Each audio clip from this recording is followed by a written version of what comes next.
ہوا یہ تھا کہ جس کو نازوں سے پالا تھا، جس کے کان میں اذان پڑھی تھی، جسے اپنی زبان دے کر کے زبان چسواں کر کے بڑا کیا تھا، جس کو کندھوں پہ اٹھایا، جس کے ہاتھوں میں اپنی زلفوں کو دیا، جس کے لیے سواری کا انتظام کیا، بلکہ اپنی پشت پر بٹھا کے کہا یہ تمہاری سواری آ گئی، حالت رکوع میں آئے تو پیر دراز کر کے ان کو آنے جانے کا رستہ بنا دیا، حالت سجدہ میں آئے تو سجدے کو طویل کر دیا، جس کے لیے کہا فاطمہ میرے حسین کو حسن کو نہ رلایا کرو، جب یہ روتے ہیں تو میرا دل دکھتا ہے، مجھے تکلیف ہوتی ہے، فرمایا یہ میرے بیٹے ہیں، میری بیٹی کے بیٹے ہیں، اللہ اکبر، فرمایا ان سے میری نسل کی عزت کا ایک معیار قرار دیا، اللہ اکبر۔ اب ان پر وقت آتا ہے، نانا دنیا سے تشریف لے جاتے ہیں، 60 ہجری کا سن آتا ہے، اور پھر وہ دلوں کو دہلا دینے والی داستان، کبھی نہ ختم ہونے والی داستان، کبھی نہ مٹنے والی داستان،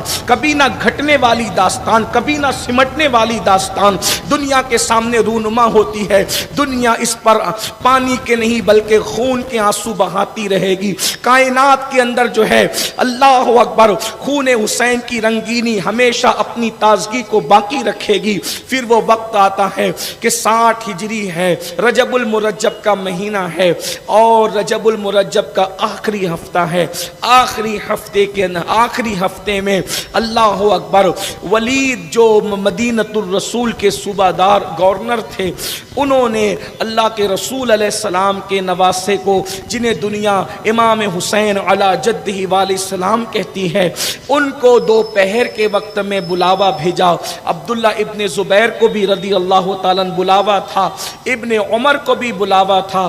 ابن زبیر اور سرکار امام حسین مدینہ میں بیٹھے ہوئے عبادت میں مصروف تھے۔ اچانک قاصد آتا ہے، آنے کے بعد قاصد کہتا ہے امیر بلاتے ہیں، امام علی مقام علی جدی والہ السلام آنکھوں ہی آنکھوں میں ابن زبیر سے باتیں کرتے ہیں۔ ابن زبیر کہتے ہیں اس وقت مدینے کا صوبے دار کسی سے ملاقات نہیں کرتا، دوپہر کے وقت میں ملاقات، ایسا لگتا ہے شاید بادشاہ دنیا سے تشریف لے گئے ہیں، اور سردار کے جانے کے بعد ہو سکتا ہے کہ ان کی موت کی خبر مشہور ہو، اس سے پہلے ہمیں تنہائی میں بیعت لینے کی کوشش کی جا رہی ہے۔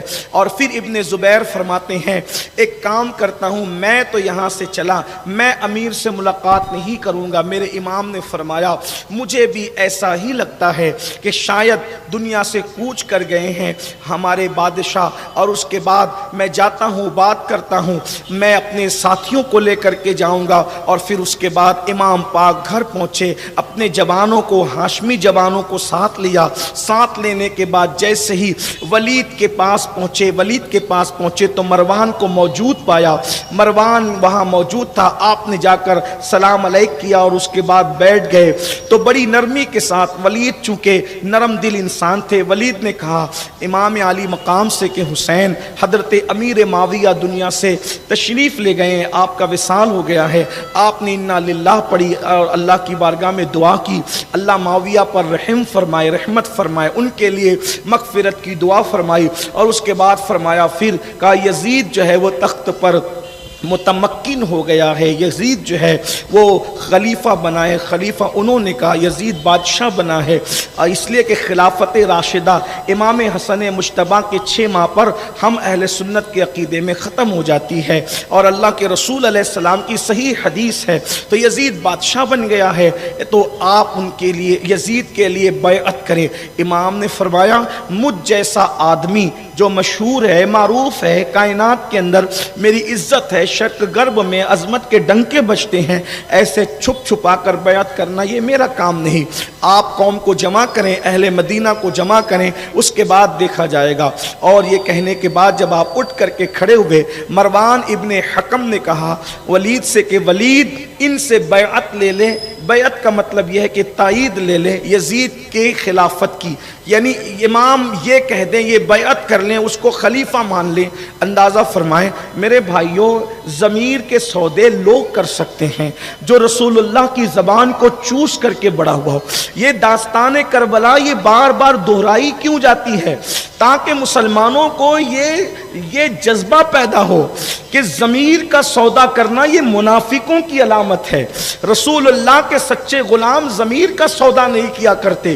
آج مسلمانوں کے ضمیر اللہ اکبر نیند میں سو رہے ہیں۔ مسلمانوں کے ضمیر یہ تو نہیں کہتا مردہ ہو رہے ہیں، مسلمانوں کے ضمیر مردہ نہیں ہے، خابیدہ ہو چکے ہیں۔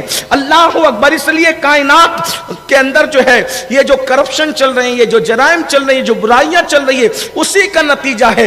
ایک دور تھا کہ کوئی شراب کا جوئے کا دھندا کرتا تھا تو پورا محلہ اس کے خلاف اٹھ کر کھڑا ہوتا تھا۔ کسی کا کسی لڑکی کے ساتھ افیئر ہوتا تھا تو پورا محلہ اس کا بائیکاٹ کر دیتا تھا۔ کوئی کسی کے ساتھ زنا کرتا پکڑا جاتا تھا تو پورا محلہ اس کا بائیکاٹ کر دیتا تھا۔ لیکن اللہ اکبر، چند سال کیا گزر گئے، ضمیر خابیدہ ہو گئے، ضمیر سو گئے۔ حسینیت کہاں ہے؟ حسین پاک کا نام ہے، حسین پاک کی محفلیں ہیں، حسین پاک کا شربت ہے، حسین پاک کے نعرے ہیں، لیکن ضمیر حسین کو آواز دیجئے۔ قافلہ حجاز میں کوئی حسین نظر ہی نہیں آتا۔ دریائے دجلہ اور فرات کے گیسو تو تابدار ہیں، اس کے گیسو تو دراز ہے، لیکن قافلہ حجاز میں کوئی حسین نظر نہیں آتا۔ اللہ اکبر، اس لیے دنیا کے حکمراں اپنی من مرضی کا کاروبار کر رہے ہیں، اس لیے کہ ان وقت کے یزیدوں کو جو یزیدیت کے علمبردار ہیں، لگام دینے کے لیے کوئی حسینی کردار ہمارے درمیان موجود نہیں۔ میرے امام نے اللہ اکبر ارشاد فرمایا، ایسے میں چھپ کر بیعت نہیں کرتا، یزید کی تائید نہیں کرتا، اس کو خلیفہ نہیں مانتا۔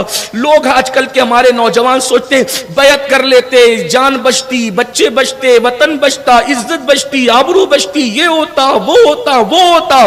اللہ کے بندو، جو کچھ بچنے کی تم بات کر رہے ہو، امام حسین کی نگاہ میں ان کے لیے کوئی عزت ہی نہیں تھی، اس لیے کہ امام کے نزدیک ایک ہی مقصد تھا، دین زندہ رہے، دین کا سسٹم زندہ رہے۔ احتجاج کیا آپ نے ایک شرابی کے خلاف، ایک فاسق کے خلاف، ایک فاجر کے خلاف، ایک دین کے غدار کے خلاف، ایک باغی کے خلاف، ایک تاغی کے خلاف، تاکہ دنیا کو پتا چلے جب بھی کبھی ضمیر کا سودا ہو دوستو، قائم رہو حسین کے انکار کی طرح۔ کتنی بڑی قربانی دی ہے دین کے سسٹم کو بچانے کے لیے، کتنی بڑی قربانی دی ہے دین کے اقدار کو بچانے کے لیے، کتنی بڑی قربانی دی ہے دین کی آبرو کو بچانے کے لیے۔